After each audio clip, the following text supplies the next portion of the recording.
Élodie Wilmez était avocate, elle est devenue organisatrice de mariage et influenceuse. Alors je ne suis pas la première à lui donner la parole dans un podcast, mais je crois que je suis la seule à lui avoir posé ces questions-là. Il y a quelques semaines, j'ai poussé la porte du loft bruxellois d'Élodie Love et Tralala pour discuter de sa vision du mariage et de l'éducation qu'elle donne à sa fille Lily Joy. Depuis, si vous la suivez sur les réseaux, vous savez qu'elle a épousé Fred, son amoureux, à Bali, que Lily Joy a fait sa première rentrée scolaire, et puis grosse info, Élodie vient d'annoncer qu'elle attendait son deuxième enfant.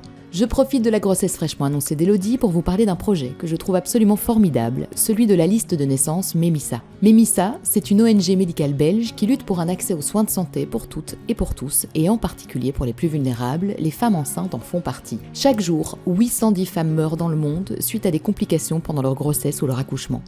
Ces décès peuvent être évités grâce à un encadrement médical professionnel. Pour récolter des fonds pour les mamans d'Afrique, Memissa propose aux femmes enceintes belges d'ouvrir une liste de naissance solidaire. Elle permet à leurs proches, à vos amis, à vos familles donc, de contribuer concrètement à des projets qui ont du sens. Si pour un premier enfant on a besoin et envie d'être gâté, c'est peut-être moins le cas pour un deuxième, donc pourquoi ne pas créer une liste de naissances différente ? Rendez-vous sur together.memissa.be pour toutes les infos.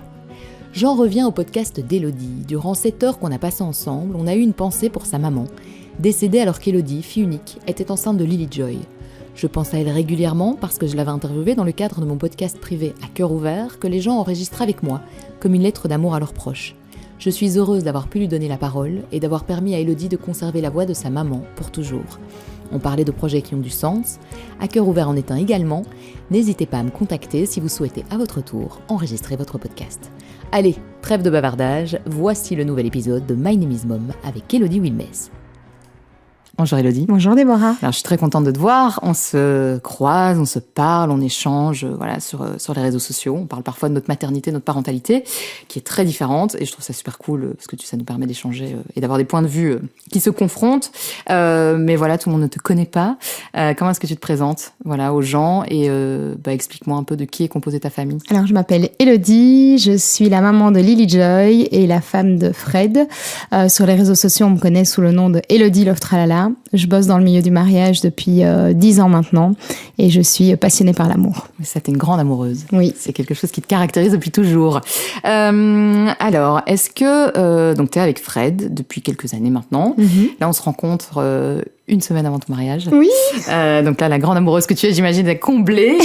Est-ce que pour toi, avoir des enfants, c'était vraiment un but dans ta vie ? Est-ce que fonder une famille, c'est vraiment un projet absolu ? C'était une évidence dès le départ. D'ailleurs, je pense qu'on a parlé de ça quelques heures à peine après s'être embrassés la première fois, où pour moi, c'était une certitude et je voulais être absolument certaine que c'était un projet de vie pour lui aussi, parce que j'aurais pas pu imaginer ma vie sans être maman. Donc déjà, avant Fred, pour toi, avoir des enfants, c'était un sine qua non dans ta vie. Oui, j'avais vraiment envie d'être maman. Pourquoi est-ce que avec lui, ça t'a semblé plus évident qu'avec un autre ? Parce que j'ai jamais été aussi sereine et en phase avec quelqu'un que depuis qu'on est ensemble. Tout est simple entre nous. Et donc je me suis dit qu'avec lui, on pourrait de toute façon tout affronter. Alors moi, ce que je trouve super intéressant, c'est, comme je viens de le dire au début, c'est qu'on est...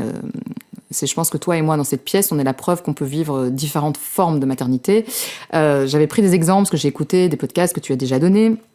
Donc par exemple, toi tu fais de l'allaitement à long terme, ta fille a 2 ans, tu l'allaites encore. Moi j'ai jamais allaité, j'ai toujours donné un biberon, c'était un choix dès le départ. T'as eu un accouchement physiologique, moi je suis hyper fan de la péridurale.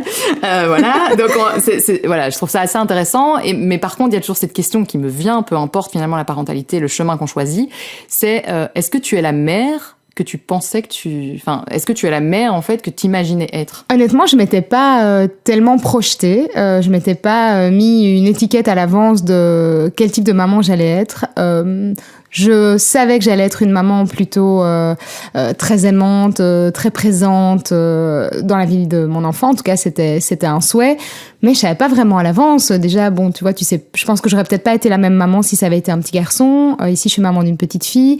J'apprends à être maman au fur et à mesure qu'elle grandit. Donc, j'avais pas d'image précise à l'avance. Mais est-ce qu'il y a des trucs que tu découvres sur toi où tu te dis, tiens, c'est bizarre, je pensais pas que je serais comme ça ? Oui, exactement. Mais on en a discuté un peu avant, mais je je te rejoins tout à fait sur le côté de la patience. Je suis absolument pas patiente dans la vie de tous les jours. Je suis aussi une éternelle insatisfaite.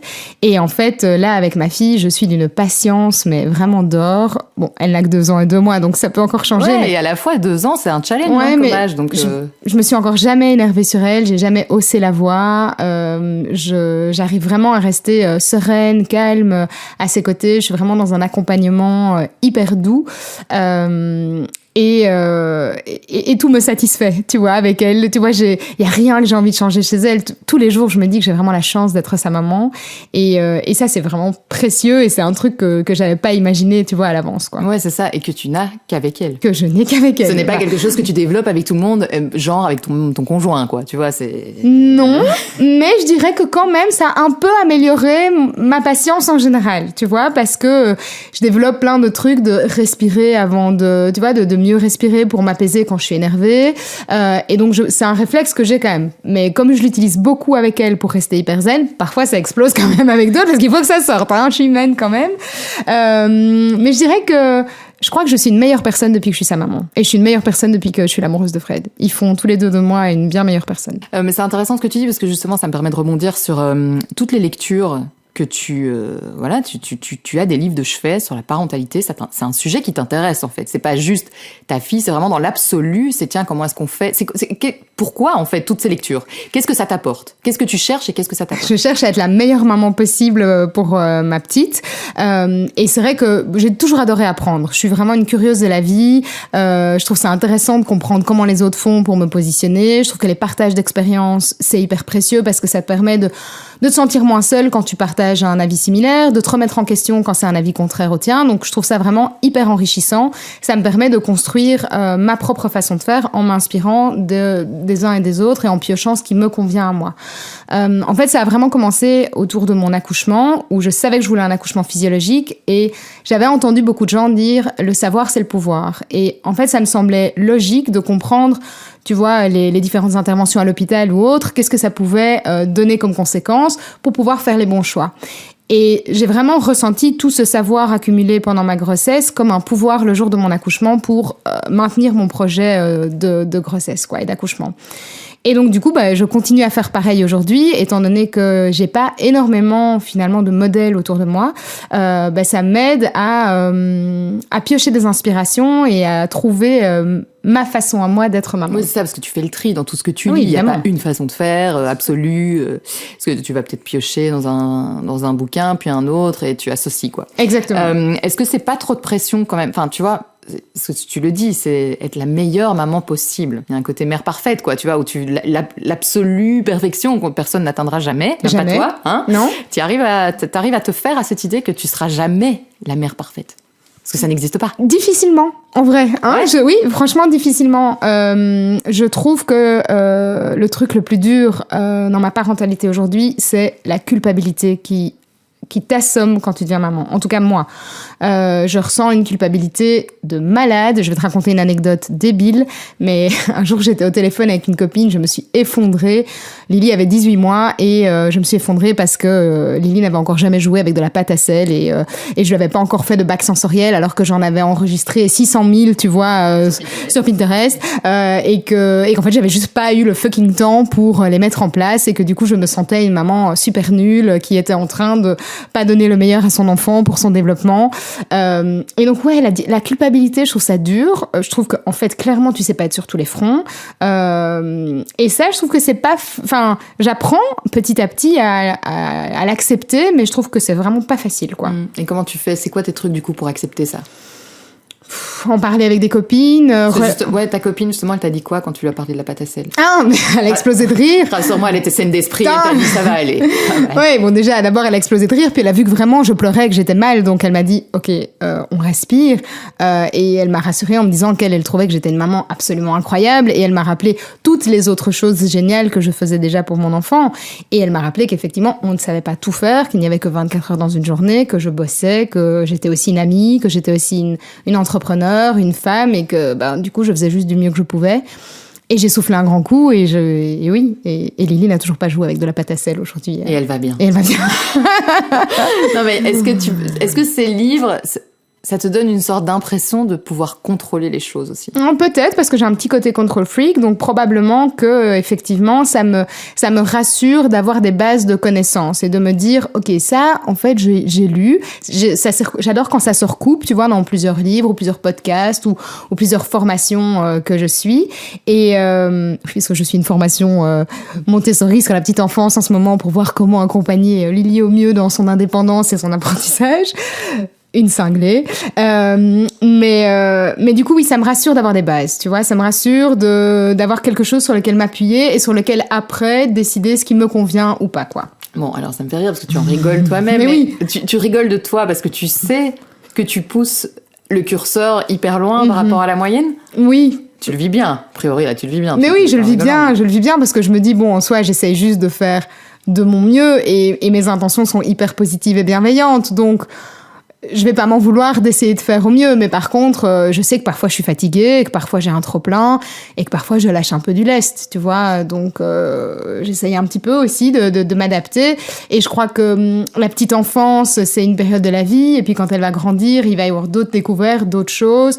Je vais lâcher du lest sur certains trucs, je vais m'inquiéter sur d'autres, et... Parce que t'as pas peur, tu vois, en étant dans cette démarche de vouloir vraiment bien faire, de finalement faire ce que tu ne veux pas, mais mettre la pression à ton enfant. Parce que cette recherche de la perfection, elle sera parfaite à tes yeux, évidemment. Et tu seras la mère parfaite à ses yeux, à elle. I hope so. Voilà. Mais oui, mais il y aura pas la perfection dans l'absolu, tu vois. Mais non, parce que ça n'existe pas. Pas la perfection des autres, enfin voilà. Alors, non, j'ai pas peur de lui mettre la pression parce que j'ai le meilleur des garde-fous, son papa, qui est beaucoup plus chill, beaucoup plus à l'instinct, beaucoup plus, tu vois, décontracte, tout est bien, tout est cool, tu vois, c'est un surfeur, mon homme, voilà, la chill attitude. Et donc, en fait, je pense qu'on est un bon mix parce que lui, par contre, il se renseigne pas du tout sur quels sont les jeux intelligents pour un enfant de 2 ans, mais par contre, il en invente des géniaux qui sortent de son imagination. Il sait pas qu'il faut lui donner de la vitamine D ou il va oublier un jour sur 2, mais il fait plein d'autres trucs absolument géniaux. Et donc, on s'équilibre et lui, il me permet vraiment de relâcher la pression aussi et de redescendre, tu vois. Mais il t'accompagne quand même dans toi, dans tes envies d'en savoir plus. Il ne juge pas ton côté un peu... ton côté excessif parfois sur ça, le fait que tu suis une formation Montessori, j'ai envie de dire quoi, tu veux ouvrir une crèche chez eux? On va pouvoir bientôt te confier nos enfants. Non mais voilà, enfin c'est quand même pas, toutes les mamans font pas ça. Non. Donc il t'accompagne là-dedans, il comprend. Je sais pas s'il comprend, mais il respecte. Non, mais il respecte et il trouve ça cool, tu vois, parce qu'en soi, il voit bien que je mets plein de chouettes choses en place pour Lily, qu'elle y est réceptive. Et bon, tu vois, il y a la formation ou les livres, et puis il y a la mise en pratique. Tu vois, moi, parfois, j'accumule plein d'infos, et puis parfois, j'en fais rien pendant plusieurs mois, mais voilà, ça nourrit des choses, ça nourrit nos discussions aussi. Et donc, à partir du moment où, justement, on garde du lest et de la flexibilité, bah, pour lui, c'est OK. Quelle est sa place à Fred dans votre duo fusionnel mère-fille? Est-ce qu'il a facilement trouvé sa place? Est-ce que toi, tu réussis à lui laisser sa place facilement? Comment est-ce que vous fonctionnez par rapport à ça? Je trouve sincèrement qu'on a un bel équilibre. Donc, effectivement, je suis une maman méga fusionnelle, mais ils ont aussi une complicité magique tous les deux. Et en fait, lui, il a pas... Comment dire? Je pense qu'il a plus... C'est un mec qui a plus confiance en lui. Moi, j'ai un petit problème de confiance en moi. Donc, parfois, moi, j'ai plus besoin d'être rassurée, d'être très câline, d'être très présente.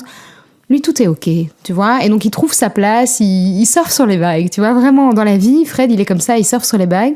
Et donc, il a assez vite trouvé sa place. J'ai pas eu besoin de lui laisser de place, tu vois. Ça s'est mis, en fait. Ça s'est mis assez bien. Mais par exemple, voilà, tous les soirs, le moment du bain, c'est leur moment de complicité à eux. Et en général, la demi-heure de jeu qui précède avant aussi. Et j'ai mon cœur qui explose tous les soirs de les voir se marrer comme des oufs. Et je le dis à chaque fois, mais il invente les meilleurs jeux du monde. Elle explose de rire.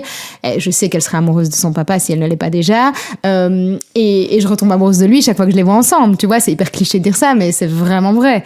Et à côté de ça, je crois que lui, il trouve ça hyper mignon que, ben voilà, quand elle est malade ou quand elle est un peu patraque, c'est maman qu'elle veut, c'est les câlins de maman.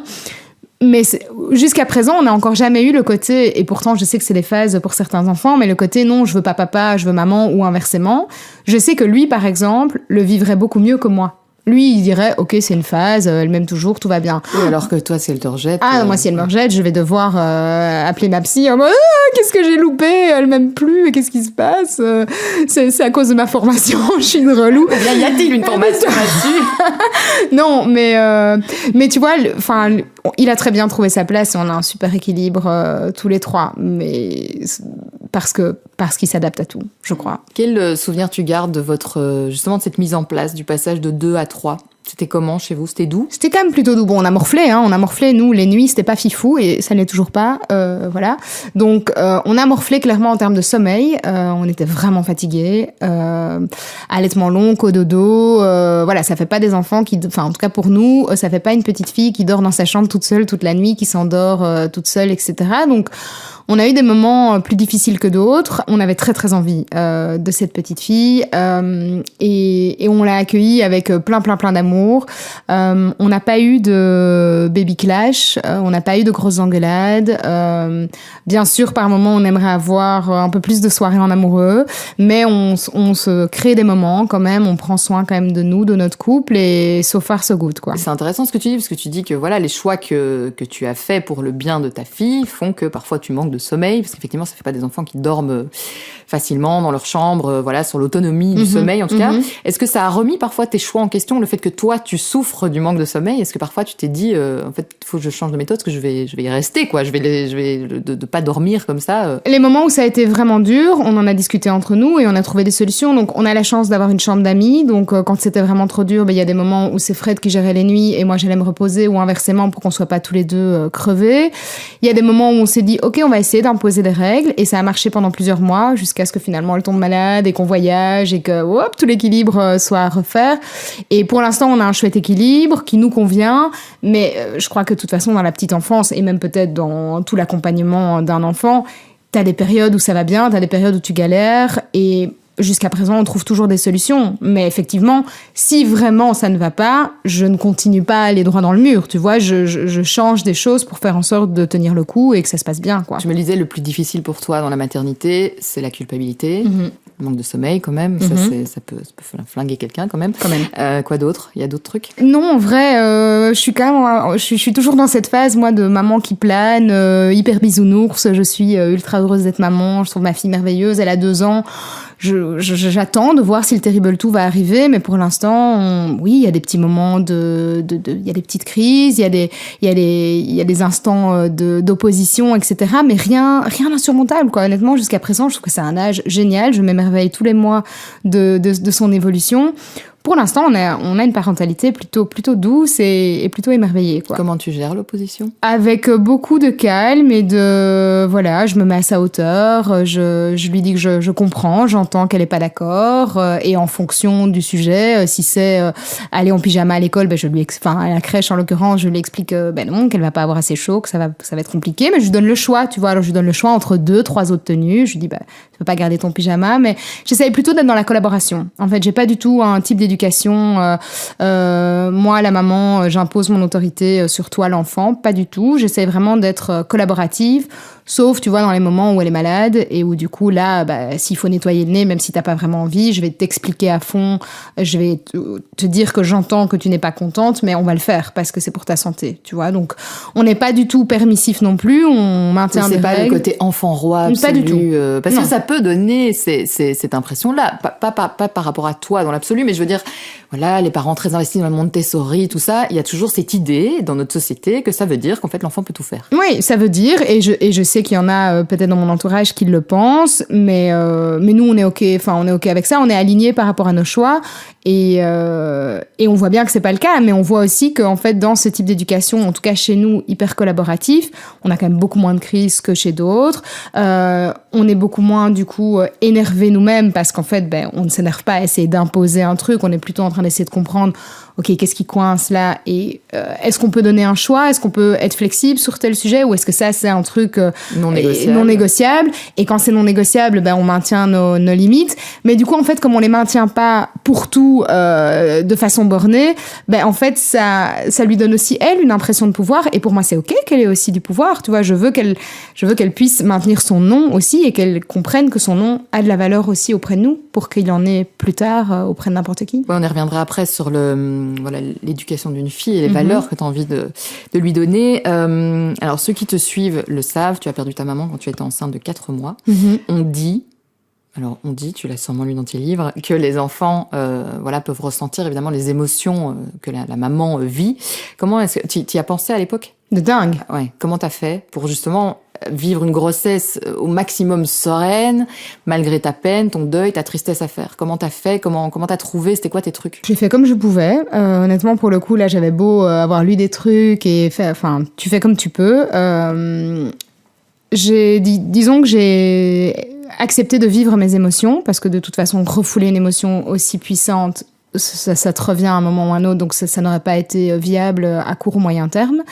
Donc j'ai accepté de vivre ma tristesse, mais du coup j'ai ultra communiqué avec elle. Donc je lui parlais tout le temps, je mettais mes mains sur mon ventre en permanence, je lui expliquais quand je pleurais qu'elle sentait probablement ma tristesse, qu'elle sentait des secousses, que peut-être elle se demandait ce qui se passait, et je lui expliquais que c'était en aucun cas lié à elle, que j'étais en train de perdre ma maman, que du coup j'étais très très triste, mais que par contre j'étais folle de joie à l'idée de la porter, de la rencontrer, et voilà. J'ai fait comme ça, en mode communication à fond. Et donc chaque fois que je pleurais, je lui parlais avant, après, pendant, je mettais mes mains sur mon ventre et j'essayais vraiment d'être là-dedans, quoi. J'imagine que pour toi c'est important que Lily Joy, à sa façon, du coup, connaisse ta maman. Comment est-ce que tu l'as fait exister, ta maman, dans la vie de ta fille aujourd'hui ? Pour l'instant, de façon assez subtile et naturelle. Disons que je lui parle de sa mamie Moon. J'appelais ma maman Moon, et donc du coup j'ai décidé que ma maman serait sa mamie Moon. En plus, je trouve que comme je lui dis qu'elle est dans les étoiles, tu vois, je trouve que c'est un petit clin d'œil sympa. Ça va être en la laissant jouer avec des foulards que ma maman avait peints, parce que ma maman faisait de la peinture sur soie, en la laissant jouer avec son portefeuille, mais dans lequel il y a encore sa carte d'identité, dans lequel il y a une ou deux petites photos de nous. Mais je lui en parle pas encore de façon, tu vois, vraiment concrète. Mais parfois, je pleure encore, forcément. Et alors, Lily se demande vraiment ce qui se passe. Et donc, je lui explique, je lui dis que c'est ma maman qui me manque, qu'elle veille sur nous dans les étoiles. Même si je suis pas croyante, voilà, quelque part, j'ai envie de me dire qu'il y a un bout d'elle quelque part dans l'univers. Et donc voilà. Je fais comme ça pour l'instant. Est-ce que tu penses que tu aurais été la même maman si ta maman avait été là ? Pas tout à fait, je crois. Je pense que j'aurais quand même été une maman ultra investie et qui souhaitait faire de son mieux et assez fusionnelle, parce que j'avais aussi une relation très très fusionnelle avec ma maman, donc je pense qu'il y a quand même un petit lien quelque part. Mais je pense que j'aurais pris des conseils auprès de ma maman. Je pense que j'aurais plus vite accepté de peut-être confier Lily. Là, je te dis, elle a 2 ans et 2 mois. J'ai eu mon EVJF il y a quelques semaines.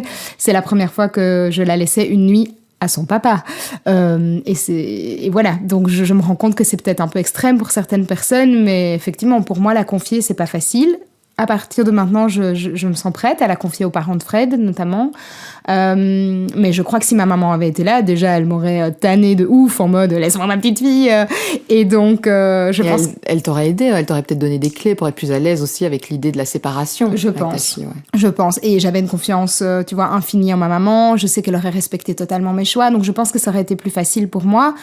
Je sais aussi qu'elle aurait été 3 jours sur 5 à Bruxelles pour être près de nous, pour m'aider, pour me soutenir, pour la câliner. Donc forcément, je pense que ma maternité aurait été un peu différente en tout cas, quoi. Pour reparler de cette idée de séparation, tu as eu beaucoup de mal à te séparer de Lily quand tu as poussé la porte de la crèche. Ça n'a pas été une évidence pour toi ? Non. Elle n'a pas été à la crèche. Elle y va maintenant, mais elle est entrée à 20 mois. C'est ça. Mais qu'est-ce que tu peux dire ? Parce que voilà, moi, c'est vrai que je t'en parle parce que je sais, mais qu'est-ce que tu peux dire aux gens là qui nous écoutent, aux mamans qui nous écoutent ? Qu'est-ce que tu as ressenti le jour où tu t'es dit, en fait, non, c'est pas pour moi, merci. Donc, normalement, je l'avais inscrite pour la mettre quand elle avait 4 mois. Donc, je m'étais octroyée, en tant qu'indépendante, 4 mois de congé mat, ce qui était déjà pas mal, tu vois. Et donc, voilà, je reprenais le boulot au bout de 4 mois, avec des événements. Donc, vu que je bosse dans le milieu du mariage, j'avais, voilà, des événements et tout ça qui étaient planifiés. Sauf qu'effectivement, quand je l'ai laissé pour la première fois 1 heure, vraiment, ça a été, j'ai eu l'impression vraiment qu'on me coupait un membre. Et pendant toute l'heure, j'étais à l'agonie, en train de pleurer pleurer, de regarder les minutes de ma montre. J'ai pas du tout eu le sentiment de respirer ou d'avoir un bol d'air pour moi. Non, j'avais juste vraiment l'impression d'être coupée de mon oxygène. J'ai été la rechercher au bout de 50 minutes en pleurs et en disant merci, au revoir. Et je suis rentrée, j'ai dit à Fred, elle n'ira pas à la crèche, je ne suis pas prête, ce n'est pas une option, c'est trop tôt. Et c'était non négociable. Et donc là, on s'est dit, ok, mais bon, du coup, qu'est-ce qu'on fait ? Parce que les parents de Fred bossent encore, ma maman n'est plus là, donc on n'a pas de relais. Donc il faut qu'on trouve une solution. Et donc ce qu'on a fait, c'est qu'on a cherché une nounou. On a mis quand même 2 mois et demi à trouver une nounou qui nous convenait. Donc pendant deux mois et demi, j'ai bossé comme j'ai pu. Je t'avoue que je sais plus trop comment j'ai réussi à gérer, mais elle était en gros en portage beaucoup. Je bossais debout comme je pouvais quand elle dormait ou qu'elle était calme. J'ai fait des mariages avec elle où je gérais une coordination entière avec elle en portage toute la journée.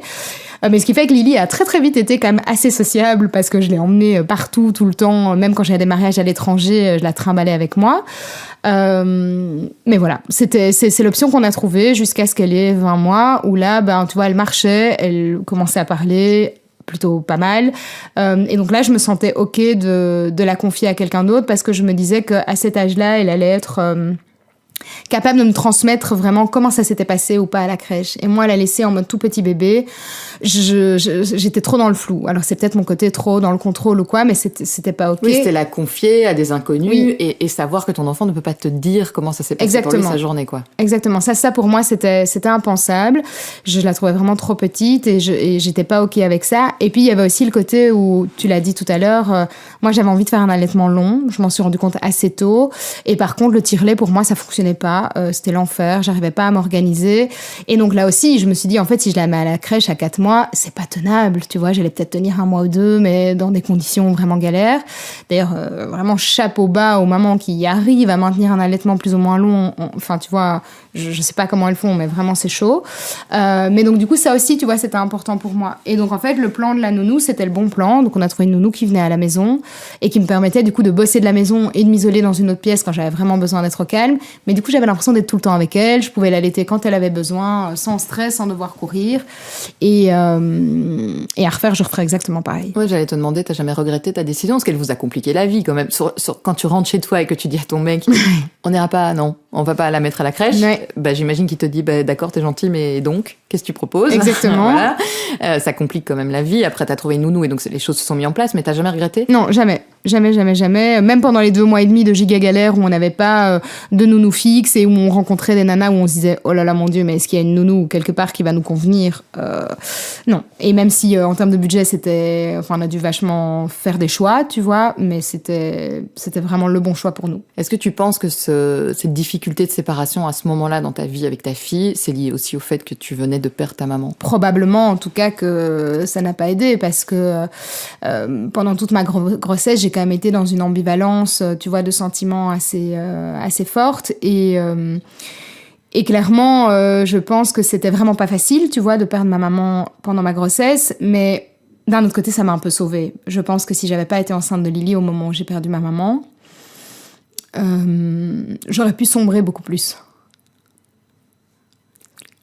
Et donc le lien hyper fusionnel que j'ai développé avec Lily, il a aussi été sur le côté la vie prend le dessus et donc là maintenant je me concentre à fond sur ma fille et j'ai clairement envie de reproduire une super belle relation parce que j'ai eu la chance d'avoir une belle relation avec ma maman et j'ai envie de recréer ça, même si ce sera pas le même lien, mais de recréer, tu vois, un lien en tout cas beau et fort avec ma fille, quoi. Ouais, et en plus chez toi, je trouve qu'il y a un truc, j'imagine que dans tes lectures, c'est quelque chose aussi qui doit t'intéresser, je suppose, et tu me dis si c'est pas vrai, mais le côté intergénérationnel aussi, ce lien, parce que tu es fille unique, tu as donné naissance à une fille au moment où ta maman s'en va, enfin il y a c'est pas un garçon, c'est une fille, quoi, tu vois, il y a quelque chose qui se joue aussi là-dessus, sur la transmission. Comment est-ce que tu as réagi quand tu as su que c'était une fille? J'étais folle de joie, mais surtout parce que je savais que ma maman rêvait que j'ai une petite fille. Et j'ai tout juste eu le temps de lui dire que c'était une petite fille. Et elle était effectivement folle de joie. Et donc, et si je veux être complètement honnête, j'avais envie d'une fille. Je me forçais à me dire que les deux c'était ok, que j'étais contente anyway, etc. Mais je pense que voilà, j'étais vraiment hyper heureuse que ce soit une petite fille Et Fred aussi, enfin, c'était parfait. Alors, elle est fille unique pour le moment. C'est un choix, c'est une volonté. Il y a l'envie d'agrandir la famille. C'est quoi tes réflexions par rapport à ça? Parce que tu es fille unique. Donc du coup, tu pourrais. Alors je suis fille unique. Mon homme, par contre, a 3 frères, donc ils sont 4 de son côté. Nous, au début, on s'est dit, on fait un enfant et puis on voit. Donc ça, c'était notre plan. Donc on s'était pas dit d'office, on veut plusieurs enfants. D'office, on en veut qu'un. On s'est dit, on en fait un et puis on voit comment ça évolue, on voit comment on tient le coup. La première année, on s'est dit, wow, on n'y pense même pas. On essaye juste de survivre et de faire du mieux qu'on peut. Et là, maintenant qu'elle a 2 ans, oui, c'est une question. C'est une vraie question, on en parle quand même assez régulièrement. En toute franchise, à court terme, c'est pas une envie aussi puissante que l'envie que j'avais, qui était vraiment viscérale de devenir mère. Parce qu'on a un super bel équilibre à 3, qu'on est bien, que justement, elle a passé 2 ans, donc on dort mieux quand même. Tu vois, on retrouve plus de temps pour nous et tout ça. Mais à long terme, on s'imagine quand même avec un petit deuxième. Or, on a l'âge qu'on a. Donc moi, j'ai 37 ans, Fred en a 42. Donc on n'attendra plus des lustres pour se décider et pour éventuellement remettre ça. Par contre, ce qui est chouette, c'est qu'on est hyper alignés sur le côté c'est pas un deuxième à tout prix. Donc si quand on se décide, ça vient naturellement et que ça se met, on se dira que c'était ce qu'il fallait pour nous, tu vois, que c'était un peu écrit comme ça. Et si finalement ça se met pas, on rentrera pas dans des process pour forcer les choses, parce qu'on est déjà méga heureux tous les 3. Oui, et puis aussi parce que tu es fille unique et donc tu sais ce que c'est de rester seule et c'est pas forcément un calvaire absolu. Alors c'est pas du tout un calvaire absolu, mais je l'ai pas mal vécu jusqu'à il y a 2 ans. Voilà, donc au moment où j'ai perdu ma maman, jeune, là ça a été quand même vraiment très difficile de me rendre compte que tous mes souvenirs d'enfance partaient un peu avec elle. Ici donc j'ai ma grand-mère qui est à l'hôpital, c'est le dernier lien avec mon enfance qui me reste, plus pour longtemps. Et là quand même je me dis c'est dur, tu vois, c'est dur de n'avoir personne avec qui partager mes souvenirs d'enfance, c'est dur de n'avoir personne qui a connu cette partie-là de moi. Et donc voilà, donc depuis le décès de ma maman, ça me pose plus de questions qu'avant. Oui, c'est ça, donc tu as bien vécu ton enfance en soi. Tout à fait. C'est plutôt sur l'âge adulte, quoi. Ouais. Alors, tu étais ravie que ce soit une fille, c'est ce que tu voulais, donc super, les étoiles s'alignent, mais aujourd'hui, tu dois la faire grandir dans ce monde un peu brutal. On est des filles toutes les deux, on le sait. Comment est-ce qu'on fait pour éduquer une fille dans le monde d'aujourd'hui, avec toute cette vague MeToo, voilà, toutes ces dénonciations, toute cette violence à la fois qui ressort et qui est nécessaire et qui, enfin voilà, c'est très compliqué là aujourd'hui. C'est super dur. En plus, moi j'ai moi-même été agressée plusieurs fois étant plus jeune, donc c'est vraiment quelque chose qui m'a touchée personnellement. Donc toute cette vague de dénonciation, je la soutiens à 2000%. Mais quelque part, elle m'horrifie aussi de me rendre compte à quel point on est nombreuses à avoir subi des violences, des attouchements, des choses pas ok. Donc effectivement, ça fout les boules pour ma fille, pour le futur. Mais je pense que justement, le fait que les langues se délient autour de ça, ça m'encourage quand même un peu de me dire que peut-être que nos filles, que les femmes de demain auront moins peur de dénoncer, auront moins peur de dire non, auront moins peur de poser leurs limites. Peut-être aussi parce que, en tout cas moi, tu vois, dans ma parentalité, j'essaye aussi d'accepter ses limites, de lui montrer que ses limites, elles sont entendues, qu'elles sont respectées. Là, elle est encore petite, mais tu vois, déjà, je nomme les parties de son corps. Tu vois, quand on prend le bain, je lui explique celles qui sont privées, celles qui sont ok. Enfin, donc, je commence tout doucement, un peu en mode jeu, mais c'est quelque chose que j'ai vraiment envie d'accompagner et sur lequel, en tout cas, je veux pas qu'il y ait de tabou entre nous et qu'elle se sente toujours libre de pouvoir m'en parler. Oui, tu crois que toi, l'attitude que tu as après, à l'âge adulte pour te défendre, en fait, pour te faire respecter, ça se joue déjà maintenant ? Moi, je crois que ça se joue déjà maintenant, oui. Je pense que clairement, le fait d'oser poser ses limites, ça se joue quand même assez tôt. Et l'apprentissage de son corps, ça se joue vachement tôt aussi, je crois. On en parlait là avant de lancer l'enregistrement et finalement ça suit un petit peu la question que je viens de te poser, mais le monde va mal, hein, on va pas se mettre des œillères, c'est compliqué, t'allumes la radio, tu t'en prends plein les dents. Comment est-ce qu'on fait ? Comment est-ce que toi tu fais pour aller dormir ? C'est une question que je pourrais poser à n'importe quel parent parce que j'en fais partie. Comment est-ce que toi tu fais pour aller dormir, te réveiller en sachant que le monde est toujours sur le point de basculer vers un truc juste horrible ? Comment tu vis voilà, d'élever ta fille, de l'avoir mise au monde? Parce que c'est une vraie question maintenant qu'on pose aux parents, mais comment tu fais un enfant dans le monde d'aujourd'hui? Il faut continuer à distiller de la bienveillance et de l'amour, et qu'il faut à un moment que le bien combatte le mal. C'est hyper bisounours ce que je suis en train de te dire. Mais moi, je crois à l'importance de cultiver l'amour, la gentillesse, la bienveillance. Et c'est ce que j'essaye de faire avec ma petite. Et c'est ce que j'essaye de faire quand je fais du yoga ou de la méditation. Genre, j'essaye d'envoyer des bonnes ondes dans l'univers. C'est con. Je suis sûre qu'il y en a qui vont lever les yeux au ciel en mode, mais elle est niaise, celle-là. Mais c'est pas grave, j'assume. En fait, tu peux pas lutter sur ce que tu n'as pas de prise. Donc, j'ai pas de prise, tu vois, sur les conflits, sur les décisions politiques dans d'autres pays ou des choses comme ça. Donc sur ces choses-là, je me dis un jour à la fois, mais par contre je me dis on peut quand même avoir de l'impact sur les petites choses, sur les relations de tous les jours, et c'est sur ça que j'essaye de jouer, quoi. Alors une question que j'aime bien, parce que c'est une question qui n'a pas vraiment de réponse, et ça les gens ont du mal à l'entendre, mais les réseaux sociaux et l'exposition de ta fille. Alors on parle voilà du monde qui va mal, parfois on prend des positions sur les réseaux sociaux, on s'en prend plein les dents. Et il y a aussi cette éternelle question du tiens, tu exposes ta fille, comment est-ce que tu le vis, pourquoi est-ce que tu le fais? Il y a des règles, des lois qui sont en train de passer en France, voilà. C'est quoi ton opinion sur la question? C'est chaud, et honnêtement, je me remets quand même assez souvent en question sur le sujet. Quand j'ai lu ce livre de Delphine Vigan, je me rappelle plus le titre, mais tu vas peut-être pouvoir m'aider. Je pourrais te le lire 10 fois. Bref, il y a un livre de Delphine... Incroyable, un livre incroyable. Un livre à lire, vraiment, donc autour de l'exposition des réseaux sociaux, qui est un livre romancé, mais quand même vraiment tiré d'une histoire vraie, mais où là, les enfants sont clairement exploités sur les réseaux sociaux, forcés à faire des scénarios et autres. Je trouve ça absolument atroce. Il y a du contenu sur les réseaux sociaux que je ne peux pas consommer parce qu'effectivement, on voit que les enfants sont mis en scène, utilisés, etc. Et ça, moi, personnellement, ça me convient pas du tout, et j'accepte pas. Et je trouve qu'effectivement, du coup, c'est pas mal qu'il y ait peut-être des limites, des règles qui se dessinent pour protéger ces aspects-là. Après, oui, moi, je décide de partager les beaux moments. Mes limites à moi, c'est effectivement jamais de nudité, c'est jamais des moments qui peuvent la mettre mal à l'aise ou dans des positions, tu vois, inconfortables ou gênantes ou humiliantes, certainement pas. J'essaye du mieux que je peux, tu vois, de respecter son intimité et de faire des partages qui se veulent bienveillant, inspirant, déculpabilisant pour les autres mamans, et positif, beau dans l'amour que j'ai pour mon enfant. Quand elle grandira, si un jour c'est pas ok, j'arrêterai, évidemment, tu vois. Mais aujourd'hui, je prends toujours des photos un peu sur le vif. Je partage finalement pas tant que ça, en tout cas, tu vois, dans les stories, etc.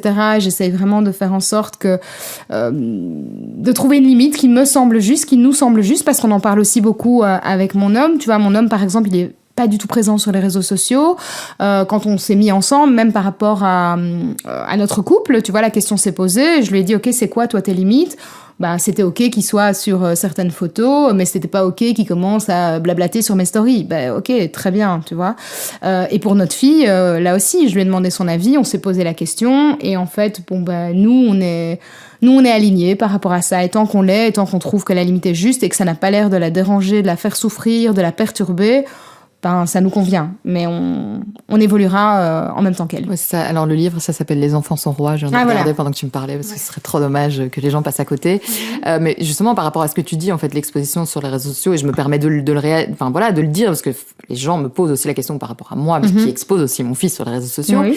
Moi, je commence à me poser des questions parce qu'il a grandi, et que du coup, je ne veux pas que ça ait un impact dans sa vie sociale à l'école, tu vois. Donc je réfléchis à ce que je dis. Parfois, il y a des profs qui ont un avis et qui le font sentir à mon fils, parce qu'il rentre, il me dit des choses que moi j'ai écrites. Et donc là, tu vois, moi, c'est parce qu'il grandit que je commence à me dire, c'est peut-être maintenant qu'il faut un peu prendre de la distance. Voilà, mais il y a quand même un truc qu'il faut dire, c'est qu'effectivement, comme tu le dis dans tes stories, tu ne filmes pas ta fille H24, tu ne la filmes pas quand elle rentre de la crèche, tu ne lui demandes pas en direct ce qu'elle a pensé de sa journée. Jamais. On est dans un partage raisonné, raisonnable. Oui, en tout cas, c'est mon but, c'est ma ligne directrice. Et effectivement, je la fais jamais elle parler face caméra. Je pose jamais de questions en direct. Non, c'est plutôt, en fait, comme tous les parents font des petites photos, des petites vidéos, tu vois. Et il y en a que je décide de partager parce que je les trouve adorables et que je les trouve hyper respectueux. Et il y en a que je ne partage pas parce qu'elle est en train de courir pète tout nu et qu'elle nous fait mourir de rire, mais que ça reste entre nous, quoi, tu vois. Ouais. Et par rapport au collab, comment tu vis ça? Parce que clairement, quand t'es une influenceuse, enfin voilà, t'es présente sur les réseaux sociaux, tu as la demande, voilà, je voudrais que ton enfant participe à la collaboration parce que c'est voilà, on te contacte pour de la parentalité. Oui. Voilà, je sais les contrats qu'on propose et tout. Oui. Moi, j'ai déjà refusé des choses en disant mais non, j'ai pas envie. Oui. Comment est-ce que toi tu vis ça, le fait, tu vois, de parfois gagner de l'argent en mettant ta fille pas en scène, mais tu vois, elle participe finalement. Oui. Ben écoute, jusqu'à présent, j'ai par exemple eu un gros contrat. Enfin, j'ai eu une proposition, je l'ai refusée. J'ai eu une proposition de gros contrat, clairement à la période des fêtes, où on me demandait de venir avec mon enfant dans un magasin de jouets et de lui faire choisir certains types de jouets. Et là, je me suis dit, mais ça, c'est le scénario idéal pour un breakdown, quoi, tu vois, enfin, d'office. Elle va être hyper sollicitée, elle va être hyper excitée, elle va être frustrée, ça va pas être une chouette expérience. Donc même s'il y avait des gros cadeaux à la clé et un énorme contrat, j'ai dit non. En fait, ça, c'est pas OK pour moi.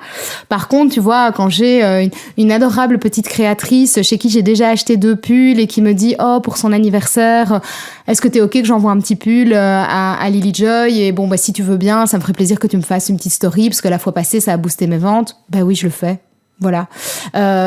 Mais là aussi, j'essaye de le faire de façon hyper raisonnée aussi, de façon intelligente, tu vois, en prenant du recul. Par contre, si un jour on me propose qu'elle participe à une campagne de publicité ou que sais-je, ben déjà il faudra que je prenne un agent. Je voudrais que l'argent il soit bloqué, tu vois, sur un compte pour elle. Enfin, j'aurais envie de faire les choses bien. Et maintenant, elle est en plus suffisamment grande pour que je puisse lui demander est-ce que tu as envie de le faire, est-ce que, enfin, tu vois.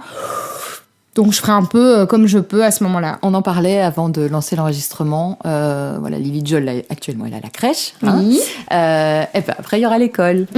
L'école. Alors, où tu en es dans tes réflexions par rapport à ça? Qu'est-ce que tu souhaites? Qu'est-ce que tu découvres aussi sur cet univers impitoyable? Je découvre que c'est l'enfer sur Terre. L'enfer. Voilà. Que les choses soient très claires. Pardon pour les jeunes mamans qui nous écoutent, mais c'est l'enfer. T'as vraiment l'impression que tu dois tuer ton voisin pour obtenir une place dans une école correcte. Moi, voilà, j'ai été visiter l'école de mes rêves, école Montessori bilingue, ils font du yoga. Enfin, c'est incroyable. Mais bon, ça coûte plus cher que le remboursement de notre emprunt, donc on n'a pas les moyens. Et je trouve que c'est dur de ressortir de là et de se dire, t'as le sentiment que toi, par rapport à tes choix, par rapport à tes croyances, etc., que c'est le meilleur choix pour ton enfant et tu ne peux pas lui offrir. Je trouve ça atroce. On revient à la partie culpabilité. Mais bon, à un moment, on s'est raisonné en se disant, en fait, on pourrait se saigner complet, manger que des pâtes et du riz, ne plus jamais partir en vacances et tenter de lui offrir ça. Mais est-ce que du coup, vraiment, l'équilibre, tu vois, serait maintenu? Est-ce qu'on serait encore des bons parents suffisamment détendus? On en est arrivé que non, donc finalement on a rayé cette option de la liste. Et donc à côté de ça, voilà, il y a un peu toutes les écoles. Nous, on n'est pas hyper bien situés par rapport aux écoles qui nous intéressent parce que je suis plutôt attirée par les écoles à pédagogie active. Ça correspond plus, en tout cas pour la petite enfance, au type d'éducation et d'accompagnement que j'ai envie pour Lily. Mais voilà, pour l'instant, on est sur, je pense, des listes d'attente de 4 ou 5 écoles qui seront pas tout près de chez nous. Donc, j'espère qu'on pourra gérer les trajets aussi. Mais je trouve ça ultra anxiogène, l'inscription à l'école. Et je trouve qu'on n'est pas du tout assez accompagné, préparé, prévenu. Moi, j'ai commencé à m'y mettre. Elle avait 17 mois. On m'a dit « Ouh là là, mais vous êtes en retard !» C'est comme les crèches, en fait. Tu dois les inscrire quand t'as pas encore l'enfant, en fait. Mais elle rentre à 3 ans. Comment ça, je suis en retard? Tu vois, j'ai pas compris. Voilà. Le manque de place à l'école est juste horrible. Horrible. Voilà, donc c'est dur. Quel conseil tu donnes? Franchement, je sais pas. Juste tenir le coup, vous y prendre plus tôt que moi, donc commencer à 1 an et that's it. Tu commencer plus tôt, de vraiment se renseigner, mais c'est vraiment dur, tu vois. Ouais. Moi, j'ai déménagé à l'étranger pour régler mon problème. On en est là, donc. Voilà. Ou alors suivez le conseil de Débo et aller au soleil. C'est peut-être mieux. Ça rend le truc plus exotique, même si c'est pas plus simple, tu vois. Donc non, mais du coup, c'est vraiment compliqué. Et est-ce que tu penses que ça va le faire? C'est quoi ton feeling par rapport à ça? Mais j'espère. Putain, envoyez-moi des bonnes ondes. Mais je sais pas. Mais là, de nouveau, pour l'instant, moi, je suis vraiment dans un process de les choses sur lesquelles j'ai pas un contrôle final, j'essaye de lâcher prise. Donc, tu vois, j'ai fait du mieux que je pouvais. Je l'ai inscrite sur plein de listes d'attente, plein d'écoles. J'ai suivi les deadlines. Et je me dis, soit les planètes vont s'aligner, soit la première année, elle sera peut-être pas dans l'école de mes rêves et peut-être qu'on la changera l'année d'après ou peut-être qu'en fait, c'était pas l'école de mes rêves et que ce sera très bien. Parce que tu vois, je sais qu'il y a aussi une différence entre le projet pédagogique et finalement le prof. C'est que parfois, tu as un projet pédagogique incroyable, mais tu as un prof qui est un véritable clampin. Sorry pour les profs qui m'écoutent. Non, mais ou qui respecte pas le projet, qui a été mal formé, par exemple. Voilà, ou inversement, parfois tu as des profs exceptionnels qui créent un truc magique au milieu d'une école qui pourtant n'a pas un projet fifou, mais qui, ce prof-là se remet de dingue en question et propose des trucs magiques pour les enfants. J'espère juste que ma petite puce va tomber sur quelqu'un de passionné, de pas trop usé, parce que j'ai l'impression que c'est quand même pas facile d'être enseignant. Et en parallèle, j'essaierai moi de l'accompagner du mieux que je peux, parce que tout ne se joue pas à l'école non plus. Et ça, j'essaye un peu de relativiser aussi par rapport à ça, de me dire, il y a aussi tout ce que nous, on lui apporte en parallèle qui va jouer. C'est ça, d'où la formation Montessori. Non, mais je le dis avec pas du tout en me moquant, mais vraiment, c'est ça aussi. C'est toi, c'est ta volonté de l'accompagner à la maison de la meilleure façon possible. Moi, j'ai envie d'en tout cas pouvoir continuer à stimuler sa curiosité et pas louper des trucs. Après, tu vois, je te dis, il y a des trucs que je sais et que j'ai pas encore réussi à mettre en place parce que, à moins d'être mère au foyer et de lâcher tout le reste, honnêtement, ça prend un temps fou. Et j'ai aussi toujours mon âme d'entrepreneur et j'ai toujours envie d'être une amoureuse présente pour mon homme. Et j'ai plein de copines que j'adore et que j'ai envie de continuer à voir. Donc, t'as jamais envisagé l'enseignement à la maison ? Si. Si, je l'ai envisagé. J'ai une copine qui le fait d'ailleurs. Et j'admire. Et j'admire ses choix parce que ces enfants sont méga éveillés, ils ont l'air méga épanouis. Quand elle me dit aujourd'hui on a fait l'école dans les bois et on a fait ci, on a fait ça. Honnêtement, j'ai l'impression que c'est magique pour les enfants. Je suis assez convaincue que si tu t'investis, ça peut être vraiment un truc de dingue pour les enfants. Mais je crois pas que je suis capable de le faire. Alors, je te parle à quelques jours de ton mariage. Cet épisode sera diffusé un petit peu après. Mais bon, là, t'es encore dans les préparatifs et dans l'excitation et dans l'attente. Et voilà. En quoi c'est important pour toi de te marier ? Tu vois, dans le sens de la famille. Est-ce que ça a un impact sur la vision de la famille ? Enfin, voilà. Pourquoi c'est important ? Alors, il y avait le côté quand même un peu rêve de petite fille, on va pas se mentir. La jolie robe, la fête, les amis rassemblés. Mais au-delà de ça, oui, il y avait une vraie envie de me sentir, en fait, aujourd'hui, j'ai plus beaucoup de famille, tu vois. Et donc, j'avais envie de me sentir aussi pleinement recréer cette nouvelle famille avec Fred, avec Lily.